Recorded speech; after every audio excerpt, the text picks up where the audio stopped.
通勤通学中の皆様おはようございます。福田の世界時事ニュースの時間です。さあ本日はですね、東南アジア競技大会からの話題になります。このね、東南アジアの地域オリンピックとも言えるこの東南アジア競技大会ですが、今回ですね、ここの e スポーツ部門でタイのとある選手がチートをしたということで、これが大変な騒動になっているんですね。この結果、チームは大会から撤退を余儀なくされまして、この本人にはですね、かなり重い罰が下されました。本日は一体何が起きているのか、詳しく見ていきたいと思います。この番組は海外のホットな時事ニュースをお届けします。通勤通学のともにちょうどいいチャンネルとなっていますので、ぜひチャンネル登録お願いします。さあ、それでは本題です。こちらね、見えておりますが、今回ですね、東南アジア競技大会、これシーゲームスというんですが、この中でですね、タイのとある選手がチートをしてしまったということで、こちらがね、現在大変なことになっているんですね。で、この時の動画なんかも公開されているんですが、その時の動きがね、本当に挙動不審を絵に描いたようなものとなっておりまして、その後ね、彼女は釈明しているようですが、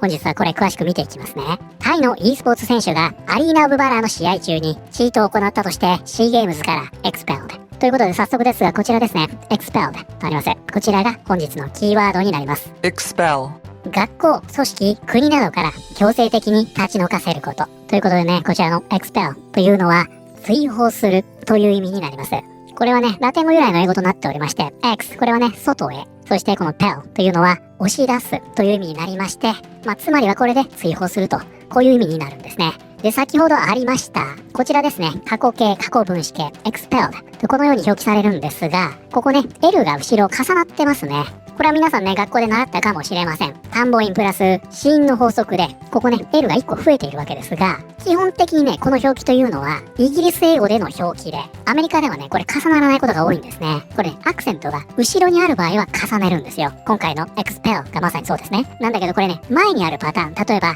cancelled。こういう時は重ねなくても大丈夫です。アメリカその辺ふわっとしてるんですね。重ねてもいいし、重ねなくてもいい。ただ、イントネーションが後ろにある時ですね。この時は、アメリカでもイギリスでも共通で重ねて表記します。ということで、こちらは、タイの e スポーツ選手がアリーナ・オブ・バラーの試合中にチートを行ったとしてシーゲームスから追放された。タイの e スポーツ選手ナパット・ワラシンはアリーナ・オブ・バラーの女子団体戦でチートを行ったことが確認され、タイで開催中の第33回シーゲームスから追放された。ナパットはタイのゲーミングコミュニティではここね、東京ガールとして知られており、タイ、ベトナムの団体戦中に違反行為に及んだとされている。ということでね、ちょっといろいろ情報量が多いんですが、まずね、このシーゲームスというのが何なのか、それがね、こちらになりまして、シーゲームスとして知られている東南アジア競技大会は、東南アジアの11カ国から参加者が集う2年に1回開催される総合競技大会である。大会は東南アジア競技連盟の管轄下にあり、そしてここです。国際オリンピック委員会及びアジアオリンピック評議会の監督を受けている。シーゲームスはアジアオリンピック評議会が主催する5つの準地域大会のうちの1つであり、他には南アジア、西アジア、東アジア、中央アジア競技大会がある。ということで、このね、東南アジア競技大会、これね、頭文字取りまして、シーゲームスと言いますが、これはですね、IOC、国際オリンピック委員会公認の東南アジアでのスポーツ大会なんですね。で、これはですね、これね、ゲームスと入ってますが、いわゆるね、ビデオゲーム等のゲームのことを言ってるわけではありません。これは競技大会を指していて、これね、様々なスポーツが開催されています。ここね、バスケットなんかもありますが、つまりは、オリンピックの地域大会、こんな位置づけだと思っといていいんじゃないかなと思います。ですので、東南アジアの各国の代表が募りまして、ここで戦っていくというわけですね。で、e スポーツに関しては、2019年からここに加わっていると。で、結構ですね、コロナ禍なんかでは変則的に開催されていたりもしたんですが、基本的には2年に1回開催されています。そして、今回の開催国がここにありますが、これですね、タイだったと。ね、タイすごいですね。覚えてますか皆さん。今年のですね、ミスユニバース2025。これもタイで開催されました。そして再びここで騒動が起きているというわけですね。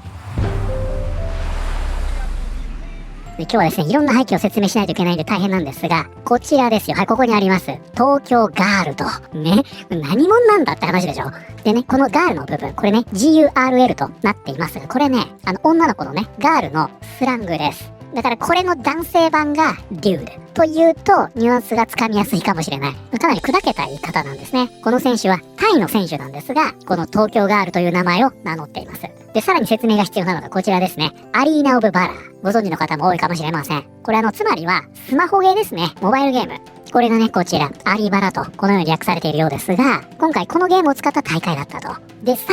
らにですね、このアリーナ・オブ・バラ、東南アジアでは、レルム・オブ・バラと、このように呼ばれているということで、今回様々な記事が出ているんですが、それぞれの記事で、アリーナ・オブ・バラと言ってみたり、レルム・オブ・バラと言ってみたり、バラバラになっているということで、それにはね、こういった背景があります。わかりましたちょっとややこしいですね。これが、今回のおおよその背景です。じゃあ今回ね、この彼女が何をしたのかということですよね。24歳の彼女は、試合の第1ゲーム中に許可されていないサードパーティーのソフトウェア、またはハードウェア改変を使用していたと、シーゲームスの e スポーツ技術代表が月曜日、タイ国家オリンピック委員会宛てに公開した書簡の中で述べた。さらに、追加調査の結果、決定的な証拠が確認され、e スポーツ競技からの追放が妥当であると判断されたとしており、この決定は最終的なものだとしている。なお、ナパットは試合中のライブ配信で下品なハンドサインを見せたとして、すでにオンライン上で批判を浴びていた。ということでちょっとね、これ整理いたしますが、まずね、今回のこの大会でここに見えておりますが、タイの代表選手たち、こっちの方がわかりやすいですね。ほら、こんな感じでね、現在スタートしてるんですが、この東京ガール、これね、明らかに挙動不審なんですね。もう本当にね、ここまで動揺するかというくらい、おかしな行動をします。これわかりますね、今の見ました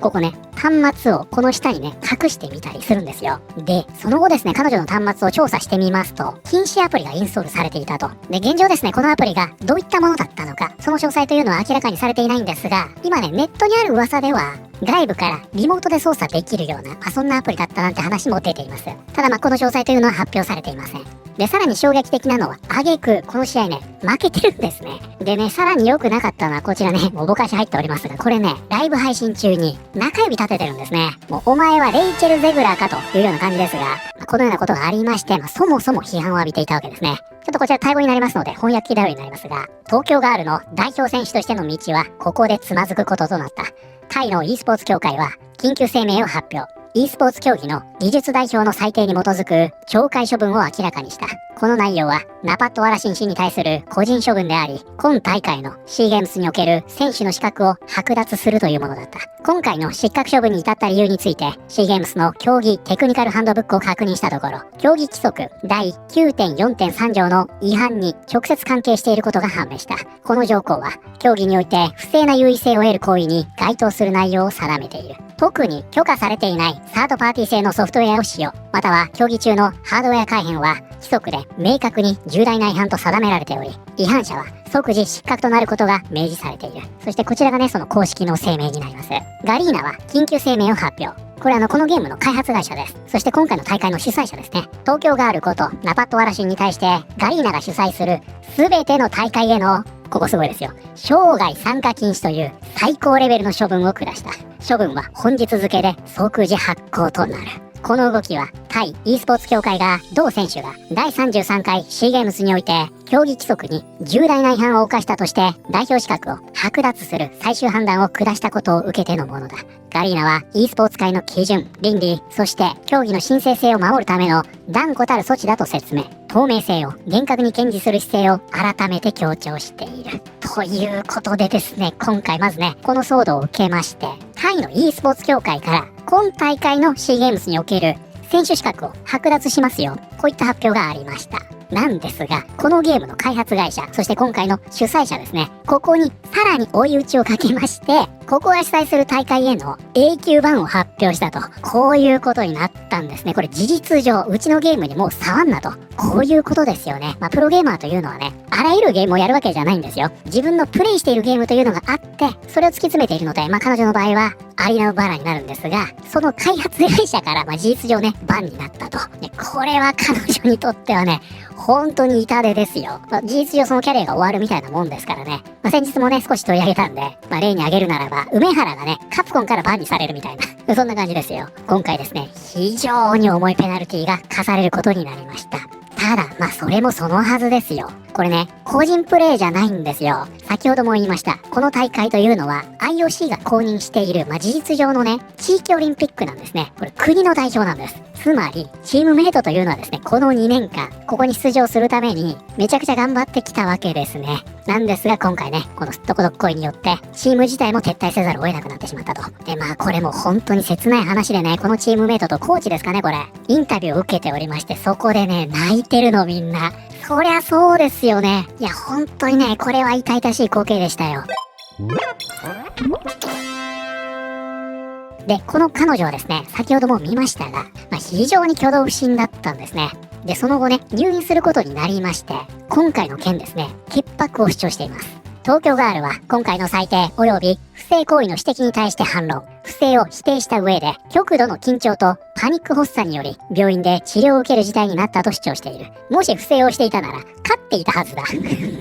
これね、あのゲーム負けてるんでね、不正したなら勝ってるだろうと、私は自分でプレイしていた。でも、緊張しすぎてパニックになった。現場で何が起きていたか、みんな何も分かっていない。私は病院に運ばれ、今やっとスマホを触れる状態になった。何も知らないのに、どうしてこんなことを言われなきゃいけないの？こんな状況で私は何を答えればいいの？中指を立てた件については、隣にいた友人とふざけてやっただけ。緊張が限界で、友人にちょっとした冗談をしただけだった。あまりにもパニックがひどく、意識を失い、病院に搬送されたんだ。ということで現在ね、この東京ガールは、この釈明を最後に、こちらね、インスタのアカウントになりますが、SNS を削除することになりました。今回こちらね、タイのメディアがこれを伝えています。インスタですね。交代した選手がひどい選手だったから勝てなかったのかもしれない。代表の仲間たちを台無しにした。分別がなさすぎる。他の選手たちは何年も練習してきたのに、なぜ撤退しなければならなかったのか。不正じゃなかったなんてありえない。覚えておけ。自分が何をやっていたのか分かっていたからパニックになったんじゃないの？これだけの証拠があるのにまだ言い訳をするのか。